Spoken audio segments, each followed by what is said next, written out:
Welcome to My Long Island TV. From Manhasset to Montauk, we have traveled our communities to bring you the following events. I'm your host, Waldo Cabrera. My Long Island TV starts now.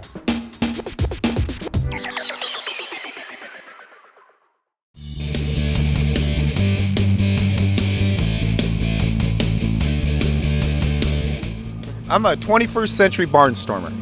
I was 21 years old when I started flying aerobatics. I started flying when I was 19, and it's been an incredible journey. I have a little over 24,000 hours of flying time now, and I'm still learning. I'm still learning how to be a better sky dancer. I'm still learning how to twirl and tumble and spin and flip my airplane and choreograph it to a point where it's touching hearts, it's provoking emotions, it's thrilling the audience. I want to captivate their imagination, but also I want to empower them to live their dreams. So this is fun stuff.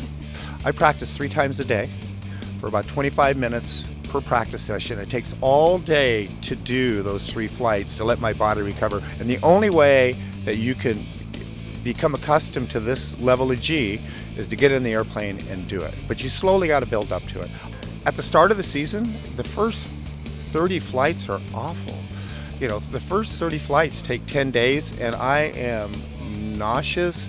I just am exhausted. I just feel terrible. After I get done flying, I go lay down for a half an hour to an hour. And then once my body starts getting used to it, it's like a walk in the park. It's no big deal. Well, this is a one-of-a-kind airplane. It's old school. It's got fabric wings. Listen to that. Fabric covered.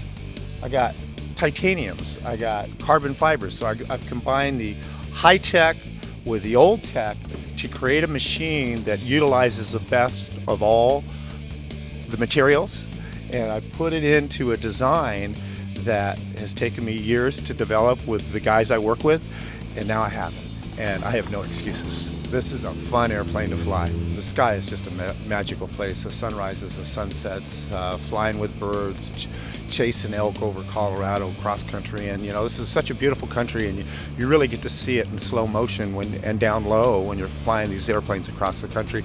But what really inspires me is when I'm taxiing back from a performance and I see the joy on the faces of the kids.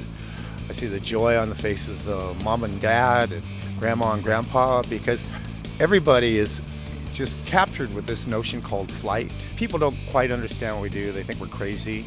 In my business, you can only be crazy once. So I really don't tell them what I do. I just tell them I'm a pilot.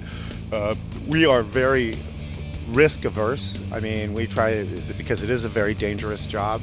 And so everything I do, I have practiced thousands of times. I'm very mature when I get in my airplane. Even though I might have one of the wildest acts in the world, I don't take that responsibility lightly.